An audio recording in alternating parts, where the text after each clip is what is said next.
Síndrome do pânico. Vamos lá. Recebi uma mensagem aí, às vezes a pessoa falando, olha, tá controlado. Ok, tá controlado. Porém, controlado, mas significa para mim que você ainda toma a medicação. Então você está controlando. Mas o que eu vou passar para você aqui foi o que aconteceu comigo. Porque há mais de 12 anos que eu não tenho mais a crise. E eu não tomo mais medicação. Então faz mais de 12 anos que eu não tomo mais medicação.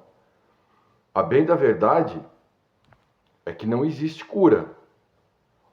Mas não é o mal eterno também não. Você pode recuperar a sua vida e começar a ter uma vida normal, como você sempre teve, sem a necessidade de estar tomando a medicação ainda, para poder se manter controlado. Para mim é uma coisa simples falar, porque eu vivi isso daí. Então o que eu estou falando é a verdade. Só peço a você que depois de ouvir esse áudio, você compartilhe, que eu estou tendo muito poucos compartilhamentos, porque existem pessoas que estão precisando ouvir sim, né? E graças a Deus, se você não estiver precisando, repasse, porque você vai estar podendo ajudar alguém aí.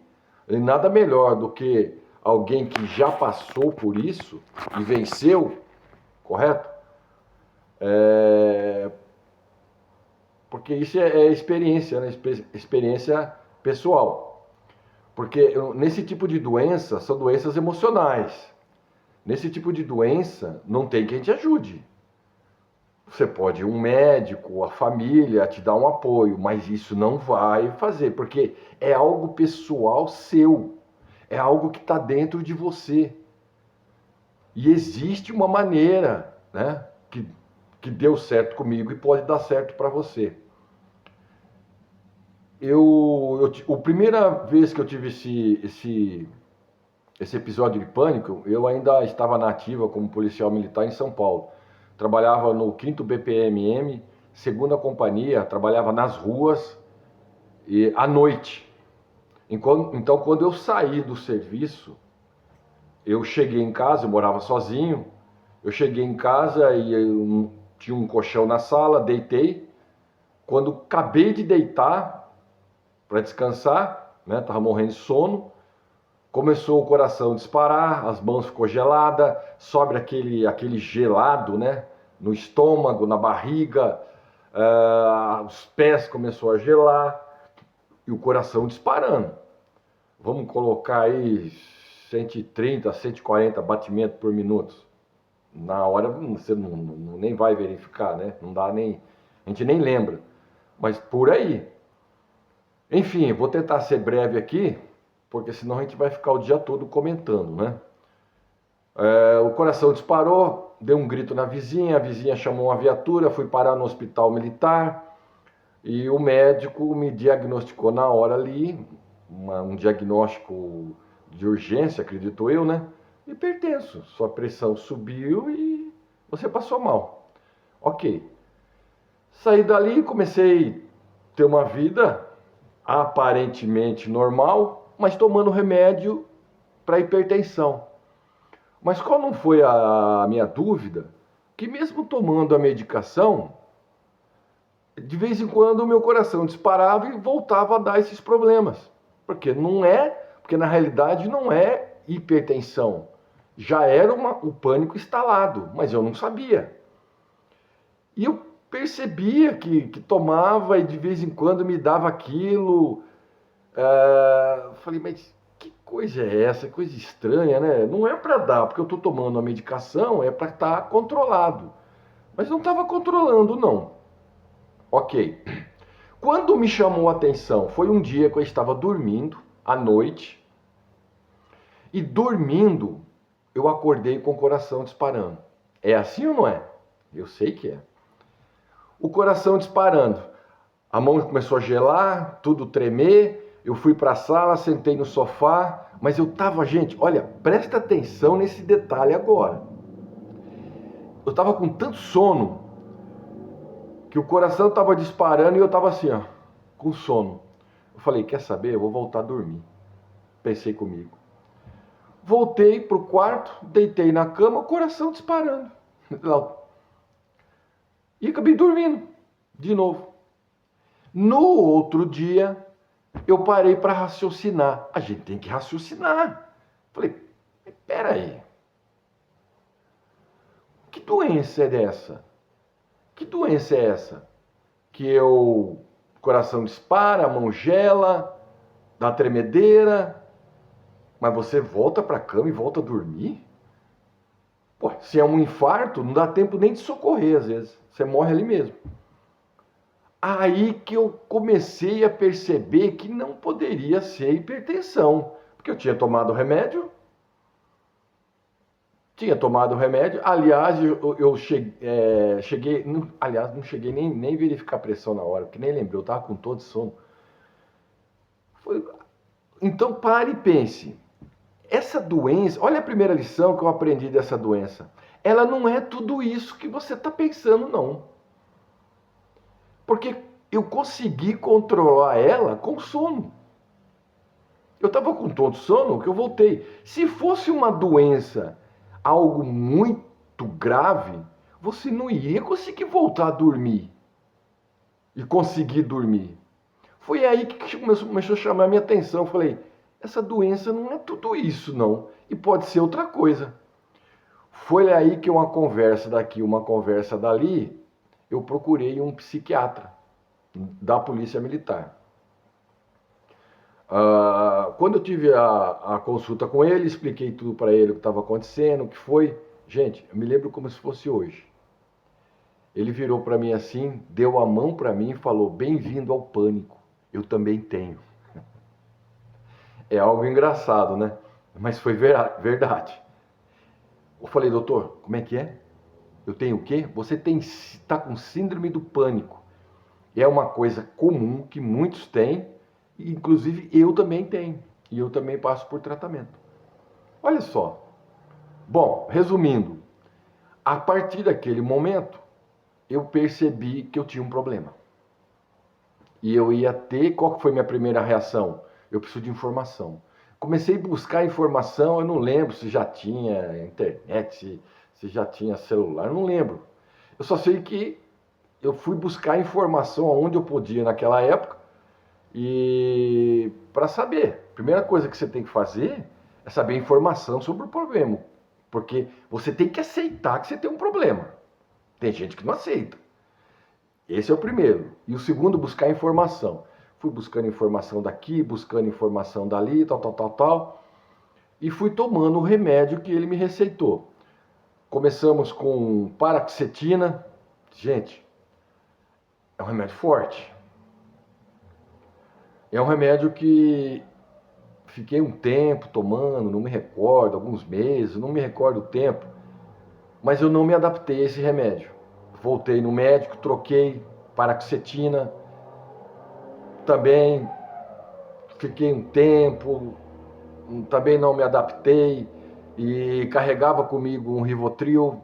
Caso desse, eu colocaria ele sublingual, colocaria ele, né, debaixo da língua para poder acalmar. Bom, resumindo até aqui, tô com remédio, tô com o problema, vamos tocar a vida. Dá para tocar a vida? Não dá, irmão. Não dá. Não dá.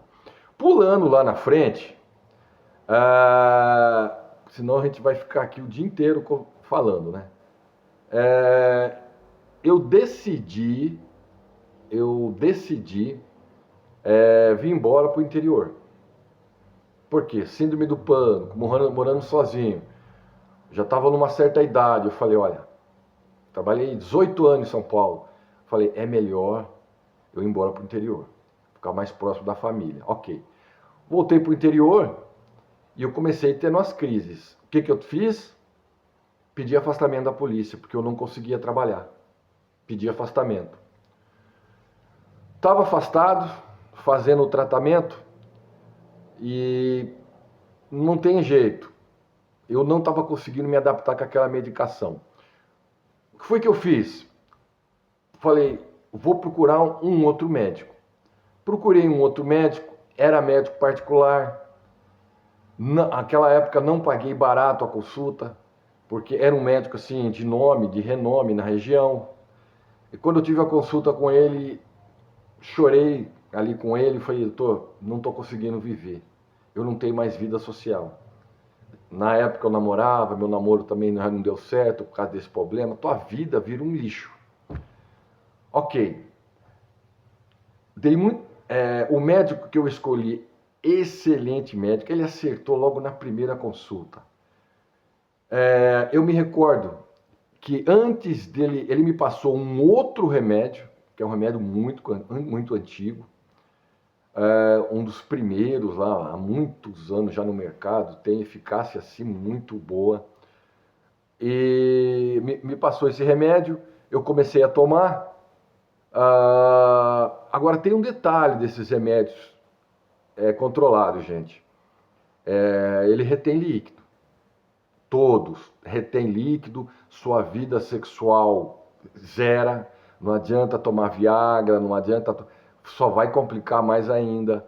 É momento difícil, porque você começa a reter líquido e você começa a engordar. Você começa a inchar, né? Você incha. Você ganha peso e às vezes bastante peso.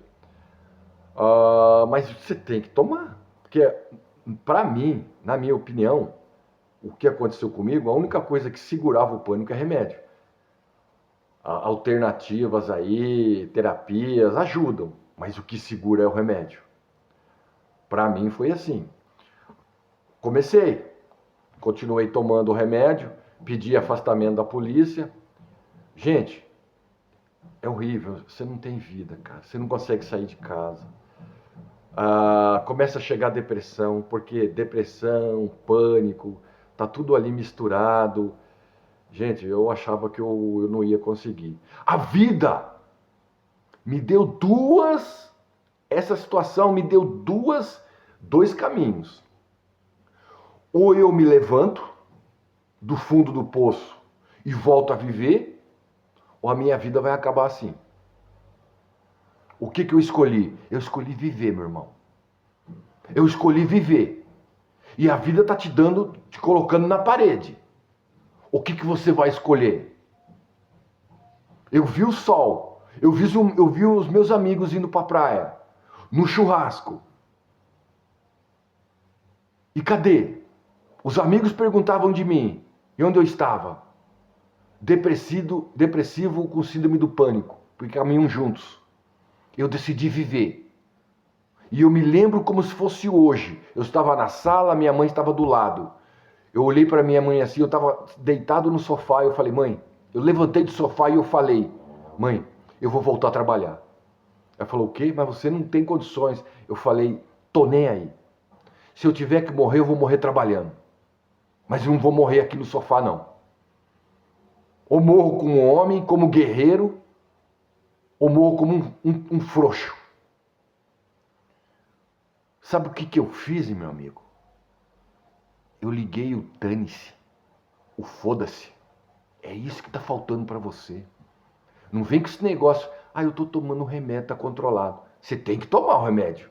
Mas você tem que voltar a viver, rapaz. Você tem que voltar a viver. Porque você não nasceu com isso. Isso não te pertence não, cara. E você também, mulher, porque eu sei que tem mulher e tem homem. Isso não te pertence não, cara.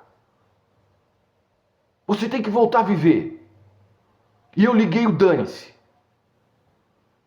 Fui lá em São Paulo, retirei a minha restrição, que eu estava de restrição. O médico falou, mas você está em condições? Falei, tô, doutor, tô pronto. E voltei. Tirei a minha restrição de rua e voltei para as ruas. Para patrulhar nas ruas do interior. Mas o interior é mais tranquilo. Depende do que você chama de tranquilo. E tive problema sim, porque minhas primeiras ocorrências eu estava sob efeito de medicação. E eu tinha medo de começar a ter pânico ali na frente das pessoas. Esse era o medo. E eu tive algumas 3 ou 4 vezes episódios. O médico mandou eu tomar 2 anos. Eu tomei 1 ano e achava que estava bom. Voltei a ter. Se o médico falar, tome 2 anos, você vai ter que tomar 2 anos. Mas isso não te impede de trabalhar. Você tem que encarar. Você não pode fugir. O ser humano não pode fugir. Você tem um problema, você tem que encarar. É isso que você tem que dizer pro pânico. Não interessa se você passe mal. Dê risada. Mas vá. E foi isso que eu fiz. Continuei. Tentei parar com 1 ano, voltei a tomar. Tomei mais 1 ano. Só que assim, 2 anos, você não vai poder tomar o remédio a vida toda. Uma hora você vai ter que parar. E quando foi chegando a data de eu parar, gente, foi aí que eu tava com o quê? Eu já tava com mais de 100 quilos. Foi aí que eu tomei outra posição. Vou treinar. O remédio tira energia para treinar. Não é fácil, mas vai. Tá difícil, mas vai. Tô com medo, mas vai com medo mesmo. Não interessa. Eu liguei o dane-se. E eu fui começar a caminhar. E fui. Você mais dorme do que volta a ter, porque você cansa com a medicação. Mas chegou a hora de eu parar com a medicação. Parei, fiz o desmame, tem que fazer o desmame. Fiquei uns 3, 4 meses fazendo um desmame. Não pode parar de repente, não. Fui fazendo o desmame da medicação. Aí eu já não estava mais com a medicação. Aí eu comecei a aumentar o treinamento.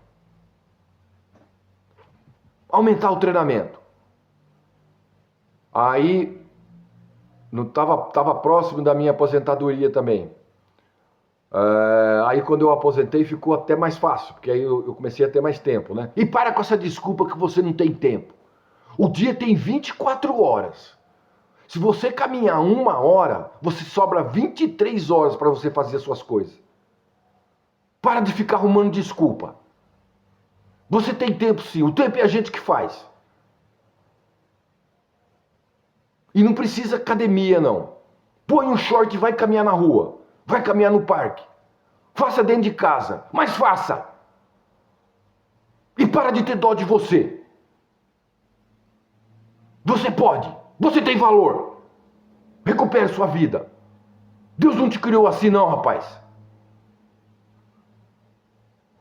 Aí consegui, comecei a treinar. Comecei a perder meus primeiros pesos. Aliás, você não perde. Você vai desinchando, né? Tá com retenção de líquido. E hoje, graças a Deus, já faz mais de 12 anos que eu nunca mais tive um episódio, eu retomei minha vida. Minha autoestima mudou. Voltei a ser eu mesmo. E você também pode. Quais as lições que você aprendeu com o que eu falei aqui? Primeiro, não é uma doença que é o bicho papão, não. Lembra-se, lá em São Paulo, quando eu tive uma crise à noite, voltei e fui dormir. Então ela não é tudo isso, não. Ela não vai te matar. Outra coisa que a gente aprende aqui, ligue-se o dane-se. Não fica com dó de você, não. Encara o problema. Você tem valor. E foi aí que eu descobri, meu amigo, o cara que eu sou. Porque eu venci. E ela está aqui, porque não tem cura. Ela está aqui. Mas já faz 12 anos que eu não tomo medicação. E nunca mais voltou a dar. Sensações tem todos os dias. Mas não prospera. Não prospera. O que eu for lembrando aqui sobre crise do pânico, eu vou estar passando para vocês. Tá? O recado que eu quero deixar para vocês. Você tem valor, cara. Você tem valor, minha amiga. Não deixa não. Ligue-se o dane-se. Guarde isso. Ligue-se o dane-se. E volta a trabalhar. Volta a caminhar. Encontra tempo. Ninguém vai poder fazer nada para você, só você mesmo. Que é um problema íntimo seu. As pessoas às vezes até querem te ajudar, mas não tem nada para fazer, minha amiga. É você que tem que se levantar da cinza. Volta a viver, meu irmão. Porque Deus te ama, cara. E você é mais forte do que você imagina. Se quiser deixar um comentário aí, eu respondo o que você quiser. Por gentileza, compartilha, curte. Teve gente que deixou recado para mim. Por quê? Porque isso aí está chegando nas pessoas. Né? Se você não precisa, compartilha. Tem gente que precisa. Né? Curte aí. Vou crescer aí, porque vou atingir mais pessoas. E o ramo que eu vou é isso aí. E tem muita coisa aqui que eu tenho para passar. Tá? Deus abençoe você. Pode deixar recado que à medida do possível eu vou respondendo. Fica com Deus.